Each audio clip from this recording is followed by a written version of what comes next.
So I wanted to show you some of the plants I have. So this fall, I decided to collect a bunch of seeds of native plants when I was at Mount Rainier Institute, and so I didn't know this before, really until this fall. But so if you want to grow native plants from seeds, and you're trying to do it like indoors or just not, not just planting them in the ground that they came from. You have to cold stratify them, and so that means you have to put them in the fridge, and that basically mimics what's happening to the seeds outside during the winter here in the Pacific Northwest, or like anywhere you go where there are native plants that live in the cold, because the seeds, what triggers them to start germinating is a certain amount of time at a certain temperature.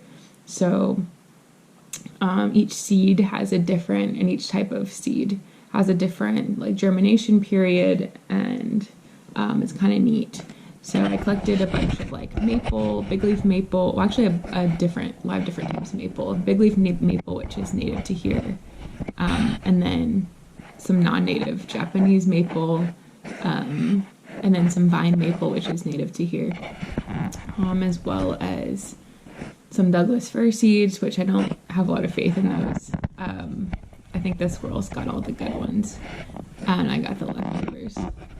Some hemlock seeds, which I don't think are really germinated correctly. What else? Some larch, which is also called tamarack, I think more on the East Coast. They're these really pretty, what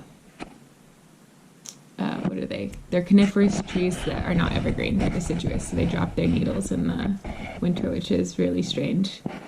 I got some lilies, and actually right here I have some, I think it's paper birch, the birch with the white papery bark, and I have some ash. They have not germinated yet. So anyway, I put the ones that were the first to germinate were the big leaf maple seeds, and so I had about 10 to 12 actually start germinating in the fridge, and so I planted them. And now I've got 1, 2, 3, 4, 5, 6, 7 definitely that have germinated and sprouted. And what's cool is I don't know what these leaves are called, but pretty much all the plants that I've ever germinated, which aren't that many, but they all have these these are the 2 leaves that are in the seed already.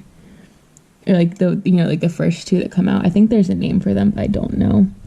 But they never look like the leaves that they're actually the plant generally has. But I don't know if you can really see. There's this maple is starting to get its first actual maple leaf, and so is this one. And they're probably about, I don't know, they're as long as, they're as tall as knuckles on my middle or maybe my index finger, a couple of inches. And this one is just starting. And then this is the one, it's some kind of citrus that, we get orange slices, or I'm assuming it was orange slices for lunch at Mount Rainier Institute, and there was a seed in one of them, so I planted it, and I got these 2 little sprouts from it. And these leaves are looking really good. That's cool. So yeah, these are these 2 little leaves that are these ones look like hearts, but the rest of the leaves are more oval shaped. And then I have this. I also forgot that I have there's a buckeye tree. Oh my gosh, I don't know if never mind. I thought that was a sprout. It's really cute. I have this. Okay, so there's a buckeye tree right outside the admin office at Mount Rainier Institute. So I ended up taking, I think, 3 seeds. And so this is weird. So I don't know if this is like, I think I don't have enough soil in here. So I think this is, so Buckeye seeds are like this big.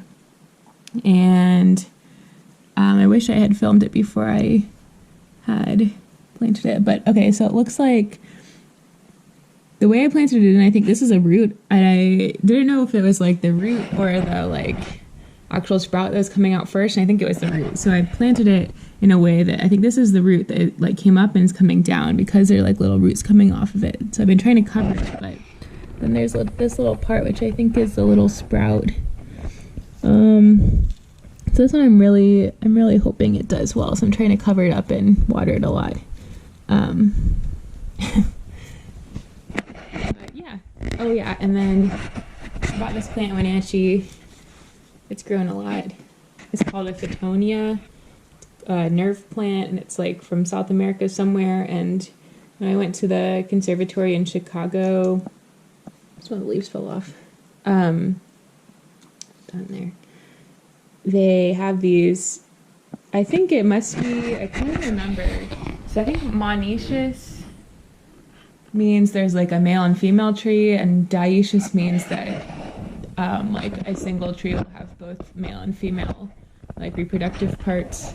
So I think this one is, or those two words mean the opposite. I can never remember, but I think this one's monoecious. I think there's like a male and female, because when we went to the conservatory, there was like some that had these really pretty soft flowers, and mine like kind of, I guess these are kind of like the flowers maybe, but interesting. And then this last one, so this was this really cute mug that my friend Alyssa gave me. It's a whale, if you can't tell, for my birthday, and it had this really nice succulent in it, and then I overwatered it. And I had like probably like 5 leaves left over, and like 3 of them started to grow roots and propagate. And then right before I left for the break, they all died. And then there was this one that was kind of left over too, and I just like basically just left 3 remaining leaves in this pot, and 2 of them died, and this one started growing roots again. So I'm trying to be careful to not overwater it and just kind of leave it alone, because hopefully it'll propagate and make its own new plant. That's my plants. My desk has looked pretty barren for a while, but hopefully now that everything's starting to sprout, they'll grow up fast. I can have plants on my dresser instead of just dirt.